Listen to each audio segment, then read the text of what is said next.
Welcome to the SharePoint 2016 End User Training Series. In Series 3, we focus on document management. So this training course is targeted specifically at the end user and will help you to understand how to manage documents in Microsoft SharePoint. So we begin with Lesson 1, Why Manage Documents in SharePoint. So first of all, let's consider some questions. Do you ever wonder who has the latest version of a file? Do you find that you have many copies of a file due to it being sent back and forth as an email attachment? Do you ever become confused about which is the latest version? Would you like to know if the file has been updated lately? So these are all common problems that we have when we work with file shares and email. So what can SharePoint do? Well, with SharePoint, documents are stored in what's called a document library. A document library is an app that comes with a SharePoint site. With document libraries, documents can be shared instead of emailed. So instead of emailing an attachment to somebody else, I share the document with them. What happens is that person will receive an email within which there'll be a hyperlink to the document. And when that person clicks the hyperlink, it will take them to the original document. So this way, everybody's working off the same document and everybody's working off the latest version. So now we have one version of the file stored in one location. And because of this, collaboration is possible.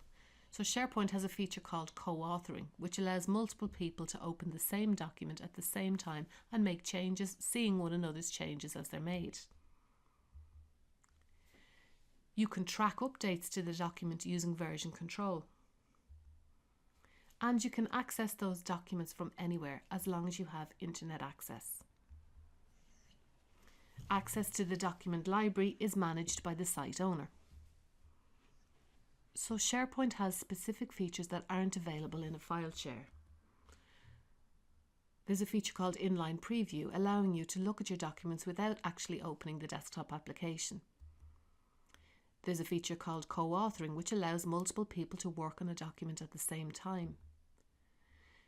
You can check a document in and out, just like you check a book in and out of a library. If a document is checked out to you, then others won't be able to edit it.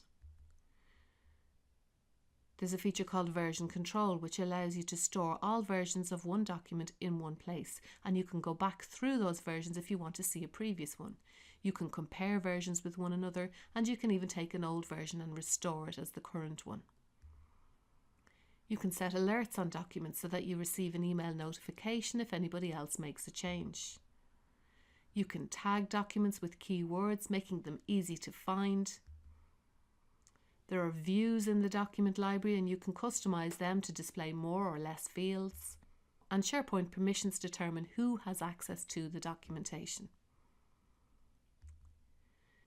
So here's the list of lessons that are covered in Series 3. It's a series of short videos. They shouldn't be any more than 3 or 4 minutes long, but if you watch them in sequence from 1 to 23, you'll have a very good understanding of how to manage documents in SharePoint.